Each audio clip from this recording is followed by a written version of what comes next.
વકફ સંશોધન બિલ અને યુસીસી ના કાળા કાયદાને રોકવા મુસ્લિમોનું હુમન ચેન માનવ સાંકળનો પ્રોગ્રામ.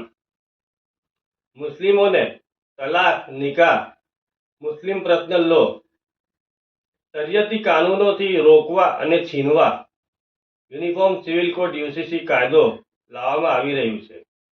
તેવી જ રીતે મુસ્લિમોની ઇબાદતગાહ, કબ્રસ્તાન,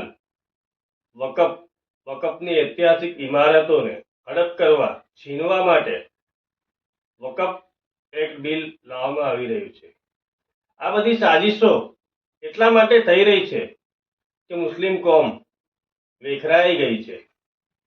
ચાલો આજે આપણે વેખરાયેલી કોમને આ બે કાળા કાયદાના આવવાથી થવાના નુકસાનની જાણ કરીએ અને આપણી દીની અને મિલ્લતી ફરજ અદા કરીએ.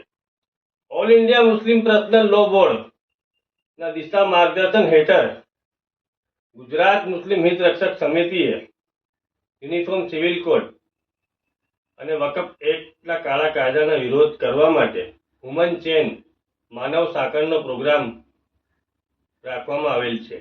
તેમાં તમામ મુસ્લિમ દીની સંસ્થાઓ, તમામ મુસ્લિમ સંગઠનો, એનજીઓના વર્કરો ભાગ લઈ રહ્યા છે. ચાલો આજે આપણે પણ શાંતિપૂર્ણ મૌન રેલીમાં ભાગ લઈને તમામ મુસ્લિમ ભાઈઓ બહેનોને આમંત્રણ આપીએ છીએ. આજે વડોદરા શહેર કાંજલજા પત્રકાર ચોકડીથી સાંજે 4 થી 6 શાંતિપૂર્ણ મૌન રેલીનો ભાગ બનીને આપણે આપણી દીની ફરજ પૂરી કરીએ.